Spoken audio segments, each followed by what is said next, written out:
জানো আমি শুনেছি নাকি স্বামী স্ত্রীকে স্বর্গে একসাথে থাকতে দেওয়া হয় না। হ্যাঁ, সেই জন্যই তো ওটা স্বর্গ।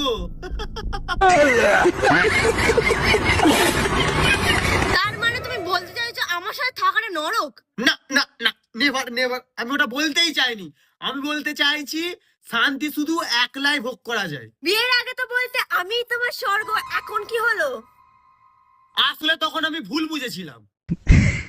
স্বর্গে নাকি পরীরা থাকে, তাহলে তুমি ওখানে গিয়ে কি করবে? আমি শুধু দূরে দাঁড়িয়ে তাদের সাথে তোমার তুলনা করে হাসবো। কেন? আমার চেয়ে তারা সুন্দরী হয় বলে? না, তারা তোমার মতো ঝগড়া করতে পারে না দেখে মায়ায় হাসবো।